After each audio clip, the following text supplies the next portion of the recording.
never hated Cyberpunk. Even on release, even with all the questionable things that happened in my first playthrough, I never hated it. I loved the story, the characters, and the world as a whole was really fun to spend time in. It wasn't until recently, when I began my new playthrough, that I started noticing things about the game that never even crossed my mind in my old playthroughs, likely due to my new approach to playing the game. I also know about the recent controversy around Cyberpunk and the Steam Awards, and we're just not gonna talk about that and pretend that didn't happen.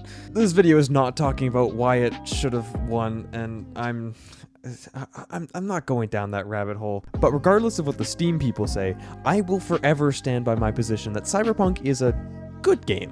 It's not a perfect game, not much about it particularly blows my mind except maybe the graphics, but it's still a good game. When the game first came out, I was definitely wrapped up in the hype, but not so much as to make me believe that it was gonna be the messiah of RPGs. Because of this, I was able to complain about the bugs while still having a nice time playing the game. The story is good, yes, the promise of branching narratives was never met, but many of the characters felt alive, allowing for really engaging and memorable interactions. Fuck, it even manages to give me moments that make me exhale through my nose. In Japan, Brain Sergeant, top of all, good instinct. One day, Tiger Claw boss needs surgery. But anyway, the story has been talked about enough already, I'll bite my tongue. I started playing this game again recently and noticed some things that I thought would make for a good video. And it's about fucking time too, god, have you seen my upload schedule?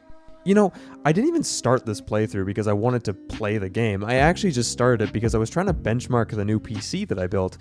I did record footage of almost the entire build, and I was planning to make a whole video about it, but that ended up falling through as a few of my blunders throughout the building process didn't exactly lead to the Linus Tech Tips level of quality I was hoping for.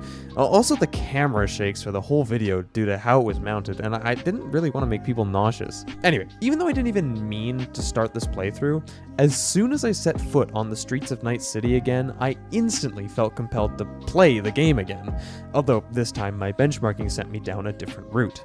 See, since I was constantly shifting my focus onto other software on my second monitor to check things like thermals and clock speeds and boring shit, I didn't have the focus to play as much of the campaign right away. Instead, I started just looking around at what the open world had to offer. When my attention was taken away from the storyline, I spent more time basking in the view of the megacity that is Night City. The neon lights stuck out to me more. Wait, is that a fucking SkyTrain? When did they add that?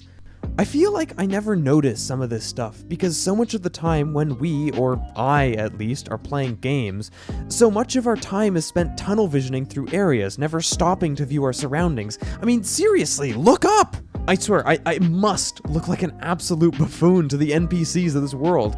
They're just walking through Night City trying to make ends meet in this dystopia, and there's just a strange dude staring at a trash can, screaming about how cool and detailed the graphics are. Oh my god, look at how the logo on that can is so crystal clear. It's like I'm looking at myself. How did CDPR do this? It's a master. Also, the atmosphere of this game is just fantastic, especially in the areas that you find yourself in more frequently, like the mega buildings and the markets. They have a distinctive lived-in feel, and they genuinely feel alive, except for those random vendors perpetually cooking meat you just can't buy. Especially for such a small map, too. You still feel like you're in this massive, sprawling city that has a mind of its own. I've also been avoiding fast travel again, and it has, once again, opened up whole new areas of the map I hadn't explored, and I've happened upon missions I never knew existed until then, like this random vending machine I befriended? You know, I really need to make a video on fast travel and how much I hate it, because this is like the second or third time I've mentioned avoiding it as a key reason why I'm enjoying a game so much more these days. But anyways, that's it for my weird but concise Cyberpunk rant. Thanks for watching the video. Consider checking out another one. If you're still salty about Cyberpunk's win, then maybe a video about another game will be more up your alley. And with that, I hope you're doing well, and I will see you in the next one.